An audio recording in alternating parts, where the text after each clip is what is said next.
This lesson today is all about musical intervals. Just let's get straight into it because, like I said, over the next month, what I really want to do is get into understanding intervals. And today's lesson is a whiteboard lesson. As you can see, I have a whiteboard in front of me.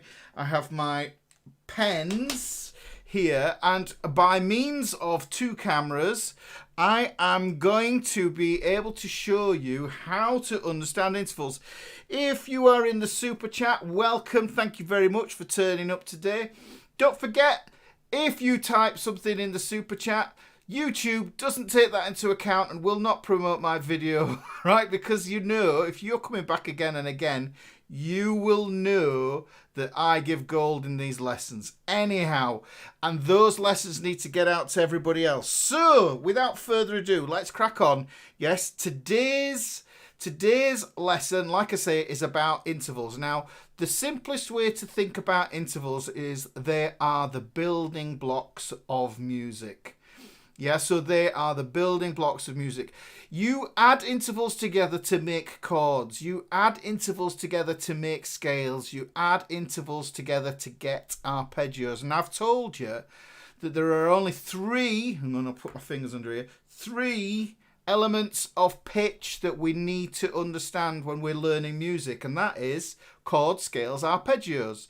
Well, what we want to do really, and actually this is how I do it. I don't remember every chord diagram. I don't remember every chord picture. I don't remember every scale pattern. I remember the recipes, the DNA, the intervals, the formula for the intervals. I have them in my head and then I can roll them out as I need them. And I can do that on the fly. And that's what you know, anybody with any level of proficiency does. They think of things in intervals. Now, first thing first, what I'm going to say is, right, okay, so what is an interval? The easiest way for you to understand an interval, it's a gap between two events. So if you think about it in this way, right? Okay, hi guys turning up there. What you can think of is if you went to a fancy theatre, to watch a show or an opera or something like that, then what happens is in the middle there's an interval. That interval is so you can go to the loo, come back, buy some expensive overpriced ice cream. So what I'm saying to you is that that's a gap. That's an interval in time. So what we need to do is we need to be able to measure intervals and gaps between sounds, and that's essentially what an interval is between one pitch and another. You know, you could get really nerdy and get into the frequency and the hertz, but we're not going to do, because what we're going to do is we're going to take this. This here is a string, and this is any string, and it's every string at the same time. To be honest, you know, everything is it's all the same. It's just one string. We just imagine there is one string. And it's an easier way to understand things. So if we look at this, and what I'm going to do is I'm going to draw out the most important series of intervals that you need to learn. And that is the major scale. I'm just going to put the major scale up there at the top. And the major scale, oh, you can't see that because my head's in the way. The major scale, you can see it if I do it here though, can't you? That goes root, second, third, fourth, fifth, sixth, seventh. Now what happens here is this is the recipe. This is like the DNA for the scale. The root note is the home note. And then you want to think about this. It's called the second because it's the second note up. This is the third because it's the third note up. This is the fourth because it's the fourth note up, fifth note up, sixth note up, seventh note up. And if we want, we can think of the root note again, because the eight, we call it the octave, is the same as the root note. It's the same note. Now, if you want to think about it, we won't even go there with that one. But the thing is, right, this is the master DNA, if you will, the master recipe of all music, and this is the major scale. This is the way it's expressed in intervals, and you may know this as do, re, mi, fa, sol, la, ti, do. Do, re, mi, fa, sol, la, ti, do. Right, excuse the dodgy singing, haven't sung today, but here you can see we end up with those intervals. They're helping us to find our way. Now, the beautiful thing is that those more advanced people who know something about intervals, here's a cheeky way of understanding it. If I do this like this and put that into a sharp 4, if I raise that 4, then that becomes the Lydian scale. Wow. Okay, don't worry about it. If you're a beginner, don't worry too much about it. Right, if I flatten this 7th, we get the Mixolydian scale. Wow, that's another mode. So you can see what we did was we altered those notes there to create something else. But the first thing that I really want to show you is how to understand the simple octave. Now, what we get is we get a couple of different, we get 2 octaves that we can stack on top of each other. And I promise you, if you subscribe and you follow along with these intervals lessons, yes, you will, by the end of the month, you will have a solid understanding of intervals. I'm going to go through these intervals and you will, you will get it. Hopefully you will understand it. Let me just say, next week on my Sunday broadcast, I'm going to do this as a Sunday broadcast for this intervals thing. It's going to be, I'm just looking at my notes here, I'm going to talk about understanding sus chords, suspended chords, and add chords. And if you don't have this under your belt, then you won't understand it. Okay, so back to this. So we have this guitar string, essentially. So if we look at this and say I went and I took that major scale formula there, and I'm going to express that in the key of C major. So if we go like this, there's C major, and you can see what happens. Look, we get that E and F. Remember, eggs fried, bacon crispy. If you've watched any of my fretboard videos, then hopefully this makes sense. Hi, Brenda. What we also can see is that some of these gaps are a little bit different to the others. Now, ordinarily, we have a couple of ways of explaining these gaps. If we look at the distance between an E and an F there, we can see that is 1 fret, okay? That's 1 fret. Now, in the UK, we call that a semitone. Okay? We call that a semitone. But my US friends, you guys call it a half step. I like that because when you think of scales, scale comes from the Italian scala, which means ladder. And a ladder has steps, so you go up and down the steps to play a scale. Now you can see we have a semitone or a half step, 2 frets. Well, the distance between the C and the D there, that is 2 frets. Okay, we call that, in the UK, we call that a tone. And in the US, you guys call that a step. Okay, so you understand the terminology here. It crosses over. Now, that is a kind of a way that we need to learn it, just so that we can learn the basics. But if we're looking at this in intervals, then there is another way of expressing this. And like I said to you, this is do, re, mi, fa, sol, la, ti, do. So is this do, re, mi, fa, sol, la, ti, do. It's the same thing. So if I just plot those in for you, root, 2nd, 3rd, 4th, 5th, 6th, 7th, and like I said, octave, you can see C there. We've got a C to a C there. Okay, guys? Right, so we have that there. Well, you can see here, between C and D, we have a tone or a step. But also, by using this DNA method here, we could look at that and we can think, well, hang on, it's not just that, it's a second. So not only can we express these gaps, these intervals, in terms of frets, in semitones and steps, we can also express it in the way of these interval numbers. Now, this is, you can't see it says that there, but it says it here. It will say it here in one moment. This is a major scale. This is a major scale here, folks. So the thing is, these intervals, that's a root note. This is a major second. This is a major third. This is a perfect fourth, perfect fifth.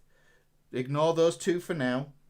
This is a major sixth and a major seventh. So we have a major second, major third, major sixth, major seventh.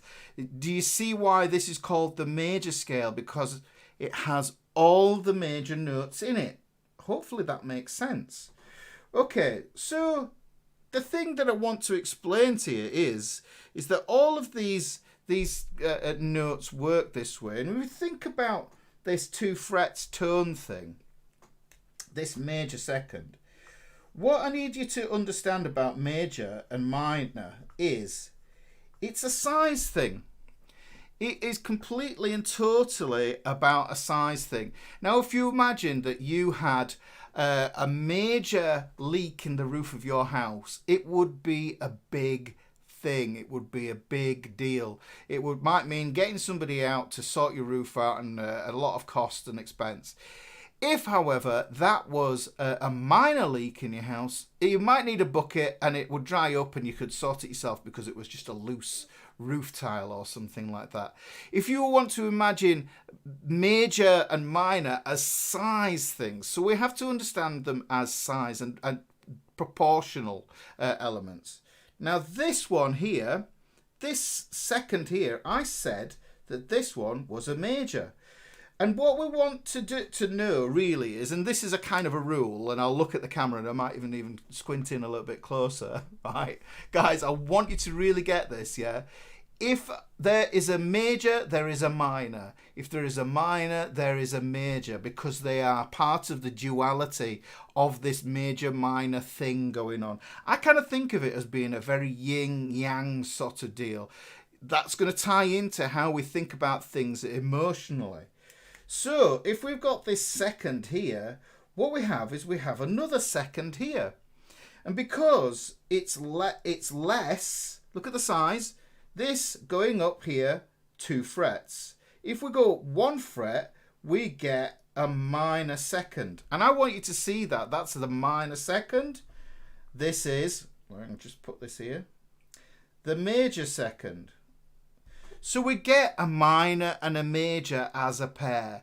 Minors and majors are Mr. and Mrs. That's the way I think of it. They go around in pairs. It's a big interval with a little interval. Kind of think of them in that relationship.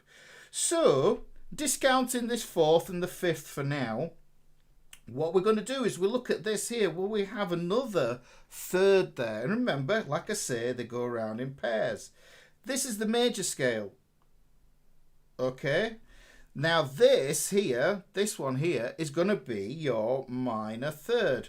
Now this is super useful because if you play your chords and you know where that major 3rd is and you lower it a half step, a semitone, yeah, then you will be able to find where the minor 3rd is and change the colour of the chord appropriately. You can change the chord or the scale or the arpeggio appropriately on the fly because you understand this principle. Now these perfect 4ths, these and the perfect 5th, they have a different function. Something we have going on in here, we're not going to get into that right now. And here, like I said, here we have a major interval. Okay, so we have a major interval here. This is a major 6th. If there's a major, what do we know? If there's a major, there's a minor. So there will be a minor 6th, 1 fret lower. Okay? Now, so what we do is we take those there. We've got those intervals nicely paired there. It's an easier way of understanding. This is on your string. It works on piano, but it's a bit trickier to see. We get the advantage of seeing this because it is linear, as Mark said there. So you can see this here. This major 7 that we have here, well, guess what? There is a minor 7 also as well with it. So you can see here the second, the third, the sixth and the seventh. Those are your majors and minors. Guys, it's really important that you get to know what's going on with these ones. And these have an emotional value. Just so you know though, just to fill this in the middle, you see this one here? We can think of this, I'm going to put it in this here like this. This is either going to be a sharp 4, it could be a sharp 4, or it can be a flat 5, depending on the tonality or the harmony that is going on underneath the chords and the key and everything like that. So this is a super simple way of understanding those sounds. Now it just so happens that if you look at this is a distance of 12 frets. So you can take that and apply it to any string. Now, I like to look at this and I think of it as something that I call the interval seesaw. So hopefully that makes sense there, guys. Just take your time with this. Look at it again. The main takeaway from this as well, I would say, is majors and minors. They travel in pairs. They are Mr. and Mrs. That's the easiest way to think about it. But I'm going to take a little way of, hopefully, to make you visualize that. I'm going to get rid of all this business here. All right, get rid of that there. I'm going to get rid of this ABC, because this applies to any scale. We can look at this in this way. What we've done essentially is we've gone up chromatically up the octave. So you can see that if this was this would be, say this was the open E string right there, then this would, F would be a minor second away. Another fret up and you would get F sharp. Then we get G, and I'm only going to go up in sharps here. G sharp, A sharp, then we get B, then we get C, then we get C sharp, then we get D, then we get D sharp, and at the octave, guess what? We've got back to E. So we've put all those notes in there, guys. Why are they called perfect? Perfect is to do with how many times the fundamental note will divide into the let me get this right. It's about ratios. It's about sacred ratios. That's a whole other topic. It's generally to do with religious music and the church, because the fourth and the fifth were thought to be pleasing sounds to God. Yes. Other intervals, and the way you know the sound of the fourth or the fifth is plain chant, Gregorian plain chant. You listen to those monks singing da da da da da da da. They generally, in the early organum and plain song days, plain chant days, they sang in fourths and fifths. And a fourth is an inversion of a fifth. And guys, look, worth checking out. You see this? This is what, like I said, this is what I call the interval seesaw. Check out that interval, inverting intervals. Now, the thing is, it didn't get many views, but I wasn't bothered because I knew I was going to come back to it in this lesson here. So it's worth going and having a look at that, because what you'll be able to do is you'll be able to work out how to invert any of these intervals. The lessons I did on the compound third chords, you know those sweet and beautiful sounding chords, turning them into sixths? This is where this came from. My understanding of theory taught me these things here. But look, it's not specifically about these note names here. We could look at this as being the dots on the guitar, yeah, and worth noting. Let's have a look. Let me just take these out here. All right. I'm going to take these out here because the main thing I want to show you is the balance and the symmetry of these 12 frets. Look, if you look at this, there, roots, that could be an open string to the 12th fret. Smack bang in the middle, right? At the 6th, we go. So if we imagine that, open, 1, 2, 3, 4, 5, 6. This is the pivot. This is what I deem to be the pivot just there. If you imagine it, this is a seesaw. So the most dissonant interval, the most jarring sound that you get, yeah, the most gnarliest tension is on this note here, on this one here. This is called the tritone. Yeah, I'm getting a little bit deeper here, guys, but hopefully bear with me. If you look at this, if I go from the root note here, there's a tone. I said that was a tone before. There's another tone, and there is another tone, and you can see I get 3 tones, which is why root to sharp 4 or flat 5 is called a tritone. But look at the balanced symmetry of it going backwards. Look at this, guys. It's beautiful. And this tells me, it just tells me something about music, that there's something going on bigger than anyone can comprehend. If we go backwards, you can see it lines up in another tritone. So we get a tritone at either side of this most dissonant sound here. The most dissonant sound there. These majors and minors traveling in pairs. Majors and minors traveling in pairs there. And then we get these perfects. Now let me just explain this section here. The perfect. Now I want you to imagine you go to a baker's and that baker bakes the most perfect bread you could imagine. That's superb. It's the best bread you have ever, it's the kind of bread that when you butter it, it doesn't break up. It stays together. It's good, but it isn't cheap flour. It isn't, industrial stuff. It's hand milled. It's gorgeous. Okay, perfect. And then what you go and do is you go home and you make yourself a sliced lemon sandwich. And you could imagine that that's what's actually going on here, guys. So we've got these perfect slices here, either side of this tense, this tangy, sharp sound here of this tritone. We've got that right in the middle. So the way I see it is that these guys are home notes. That's where you're trying to resolve to. That's your most dissonant sound. Next door to those are quite dissonant, and we're going to work through these. But first of all, the main thing is I wanted to show you guys this interval seesaw. It's fascinating how music works.